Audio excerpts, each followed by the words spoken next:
De vuelta a las 8:45, debatimos ahora sobre esa sentencia que ha sido dictada en contra de los integrantes, ya no debe decirse presunto, sino los integrantes de la banda que fue encontrada culpable de violar a mujeres en la calzada Roosevelt o a partir de la calzada Roosevelt.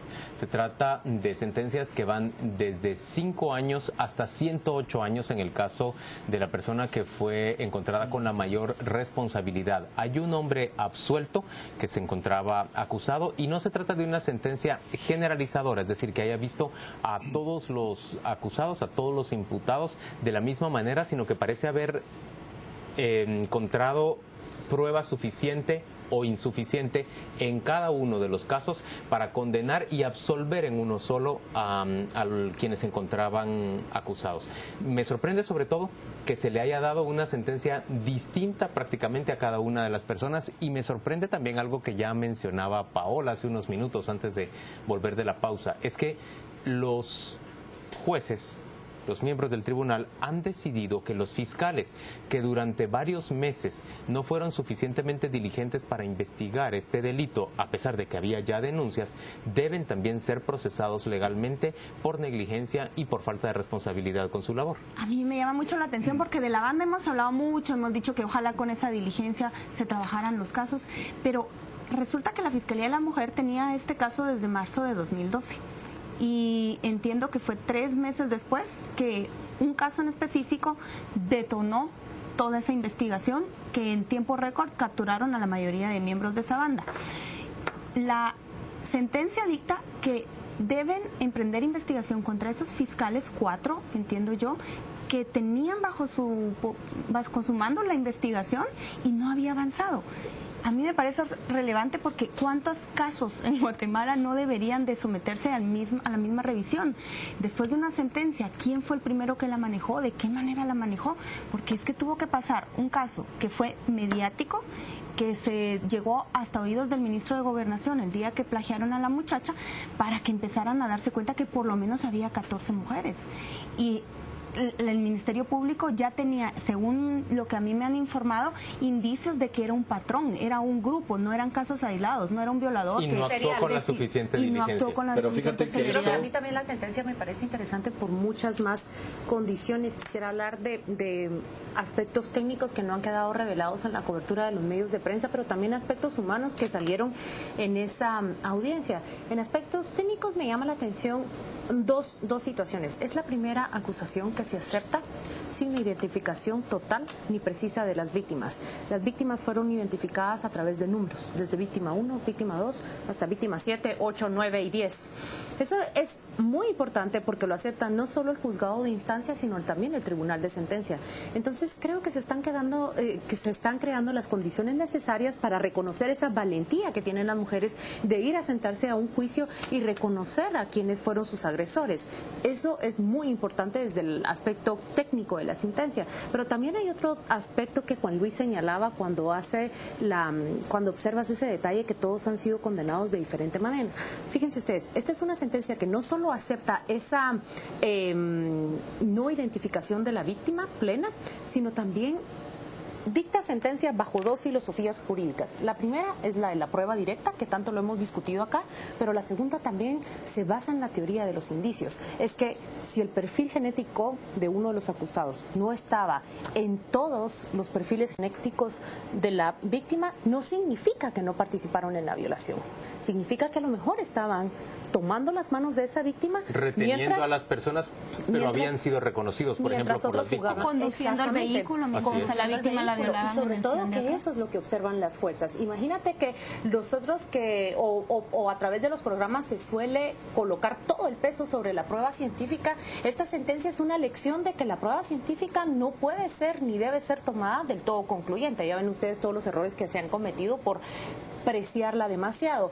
Segundo, yo creo que hay aspectos humanos que sobresalieron en esa audiencia, y me llamó la atención uno muy importante, y es que las juezas toman la palabra para hablarle a los acusados. Uno de ellos se quejó de que un periodista estaba violando el espacio de su intimidad y su privacidad porque se le acercaba mucho, y la respuesta que le da la jueza en la noche es: imagínese que usted se queja de esa manera y piense en la privacidad y en la intimidad que usted de las personas violó vejadas de estas víctimas.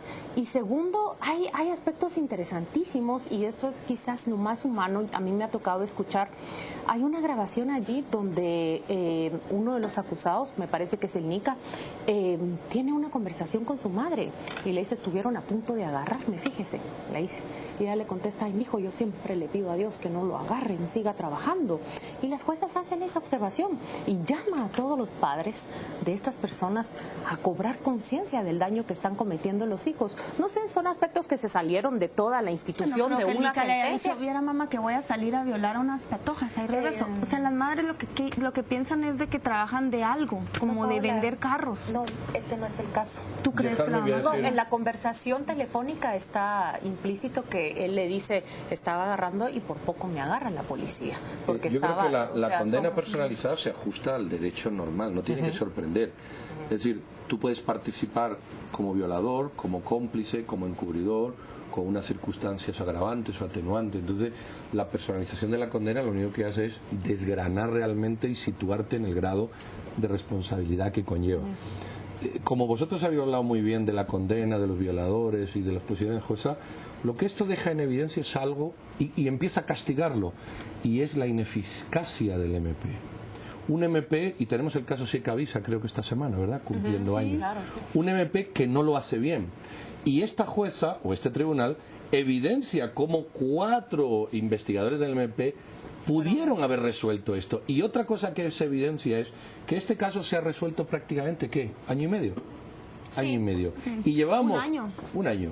Y llevamos gente en prisión por más de 3, 4, 5 y 6 años sin que se le entre al tema. A mí me parece muy bien todo lo que está diciendo Pedro, pero me parece importante, y lo que ha dicho Paola, creo que es muy bueno que el tribunal haya terminado obligando a que se investigue a estos miembros del Ministerio Público. Claro que es muy bueno. Pero este es un caso en el que también tenemos que reconocerle tanto a ese Ministerio Público como al Ministerio de Gobernación, como a la Dirección de Inteligencia y a los juzgados y al organismo judicial una excelente gestión. Así como vemos cosas negativas, también hay cosas positivas. Y para todos los que dicen que el Ministerio Público no logra resolver nada, bueno, aquí está un caso concreto. Pero hay un caso concreto.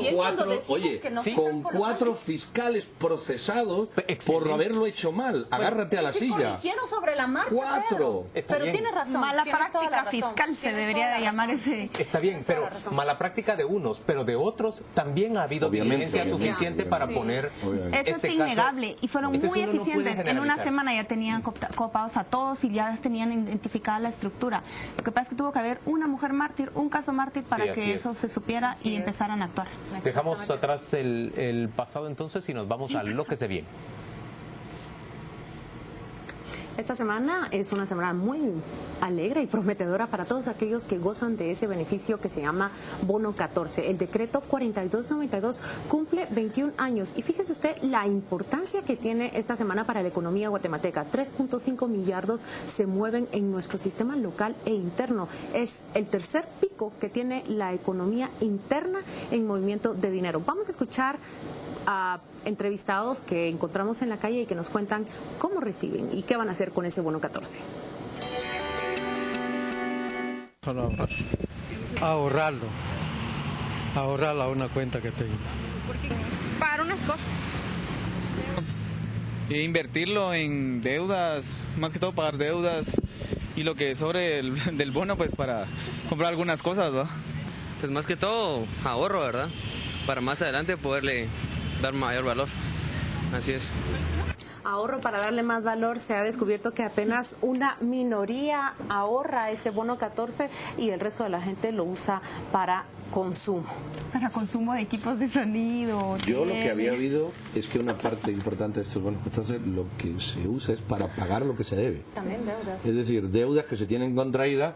Y aquí lo que se genera es un respiro y si te sobra pues te das una alegría, ¿no? Sí. Pero esto es fundamentalmente para pagar tarjeta de crédito y cuentas pendientes. Miren, el bono 14 es al final una pequeña parte de la población la que lo recibe. O sea, si aquí supuestamente la economía informal alcanza el 70%, estamos hablando de 20%. 3 de cada 10 guatemaltecos que reciben es el bono 13, ese bono. ¿no? Es el bono 14. No, este es el bono 14, el bono 13 es el aguinaldo.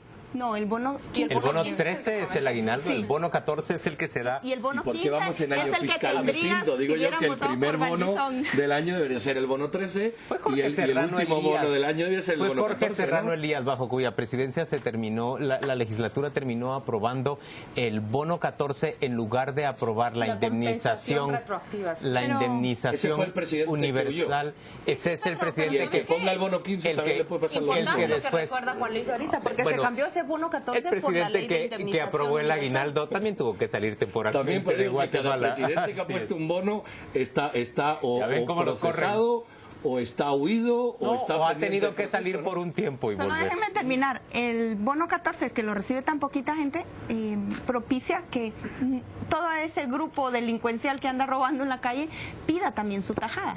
Y el viernes pasado fue un viernes muy sangriento, porque tenían como plazo los pilotos del transporte urbano para pagar el bono 14 a los extorsionadores. En la mañana una balacera en Ciudad Quetzal, murió uno, quedaron heridos 3, y otra en la zona 1 murió un piloto, al menos en la primera parte del día. Y uno dice, es que sí, como dice Claudia, es muy alegre para el que lo recibe, pero también te pones como carne de cañón a ese día que está saliendo la gente del banco con su pago en la bolsa, porque hay un gran grupo delincuencial presionando sobre Yo ese me dinero. quiero erigir Día de alto portavoz de riesgo. ustedes para que el jefe de este canal tome nota de la alegría que tienen los televidentes con el bono 14. Yo creo que él entenderá. Hay alegría, pero también hablemos brevemente lo que podamos comentar sobre esa reunión que va a ocurrir a partir del miércoles en el Congreso de la República. Recuerden ustedes que hace 4 años la polémica ley de comisiones de postulación fue aprobada solo bajo la crisis y la tensión que provocó el asesinato, la muerte asistida o el suicidio asistido del abogado Rodrigo Rosenberg. Bien, 4 años después, los gestores y los padres de esta ley regresan con propuestas para modificarla. A mí particularmente me llaman la atención 3 puntos en especial. 1, quieren publicidad y topes en el financiamiento de campañas, óigalo usted, de jueces y magistrados que apelan a una de estas posiciones. Segundo, están exigiendo una equidad de género, cuotas. Y tercero, que a mí me parece el punto más interesante, aún más interesante que esos dos. Quieren evitar la duplicidad de roles. Es decir, hasta este momento magistrados que eligen participan en otra comisión para ser electos y viceversa. Es una negociación de votos. Esa me parece a mí una gran modificación si es que llega a aprobarse. A mí me parece, ya lo decía el señor Dalanese, que uno de los cambios, de las transformaciones fundamentales que requiere Guatemala es la manera de elegir a sus magistrados. Es esencial, hay que dotarle de mucha más seguridad y de muchos menos condicionamientos políticos, sobre todo. Eso sería importante para Guatemala. Yo creo que ese es uno de los consejos que deberíamos tomar en cuenta provenientes de la CICIG. El tema es que además estas propuestas, porque ahí tú has dado 3 puntos, pero ahí hay como 4 o 5 propuestas que nadie conoce. Hay muchos movimientos, ciertos grupos. Yo creo que si se quisiera ser prudente y no cambiando de raíz el problema, que es exactamente que hay grupos de presión que pueden nombrar magistrados, universidades, decanos, etcétera, empresarial, etcétera, que esto había que quitarlo. El sector empresarial no está ahí, por cierto. Están las universidades. Pero bueno, si constitucionalmente, vamos a hablar de grupos de presión, presiona tanto. no, pero es como que son nosotros. grupos de presión como por ejemplo las universidades. Eso está constitucionalmente. Otros pueden presionar. Yo Y creería, Pedro, que los decanos son apenas instrumentos de los bueno, grupos de lo que tú presión. quieras, el propio colegio de abogados, ¿por qué el colegio de abogados tiene que participar en eso? Si no vas a cambiar ese modelo, yo creo que se hizo una reforma hace unos años que solamente se empleó una vez y que esa reforma no ha dado lecciones suficientes para hacer cambios Así es. superficiales. Yo creo que Entonces, todos estos cambios de género, de exactamente. cuotas, todo esto es maquillar lo que ya hay, dejar lo que ya hay y ver realmente si se quiere hacer una Pero reforma. no hay que les repensar parece- el modelo.